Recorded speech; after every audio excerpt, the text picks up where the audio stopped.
12:20 നട്ടുച്ച സമയം. ആലുവ പുളിഞ്ചോട് മുതൽ മാർക്കറ്റ് പരിസരം വരെയുള്ള തെരുവ് വിളക്കുകൾ കത്തിക്കിടക്കുന്നു. ആലുവ സെക്ഷൻ ഓഫീസിന്റെ പരിധിയിലാണ് പകൽ സമയത്തും തെരുവ് വിളക്കുകൾ കത്തിക്കിടക്കുന്നത്. ദേശീയപാതയോട് ചേർന്നുള്ള സർവീസ് റോഡിലാണ് ഇത്തരത്തിൽ പകൽ സമയത്തും തെരുവ് വിളക്കുകൾ കത്തിക്കിടക്കുന്നത്.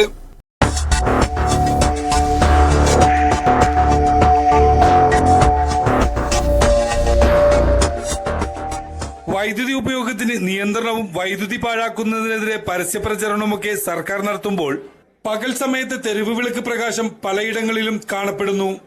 വഴിവിളക്കുകൾ രാത്രി സമയങ്ങളിൽ കത്തുന്നില്ലെന്നും അറ്റകുറ്റപ്പണികൾ നടത്തുന്നില്ലെന്നും പരാതികൾ വ്യാപകമാകുമ്പോഴാണ് ഇവിടെ പകൽ സമയത്തും കത്തിക്കിടക്കുന്നത്.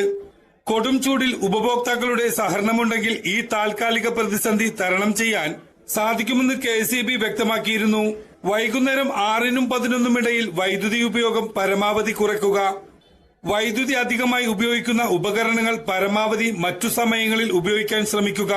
അത്യാവശ്യമല്ലാത്ത ലൈറ്റുകളും മറ്റു ഉപകരണങ്ങളും ഓഫ് ചെയ്യുക. AC-യുടെ താപനില 25 ഡിഗ്രി സെൽഷ്യസിൽ താഴാതെ ക്രമീകരിക്കുന്നതും വൈദ്യുതി ലാഭിക്കാൻ സഹായകമാണ്. തുടങ്ങിയ നിർദ്ദേശങ്ങളാണ് KEB മുന്നോട്ട് വച്ചത്.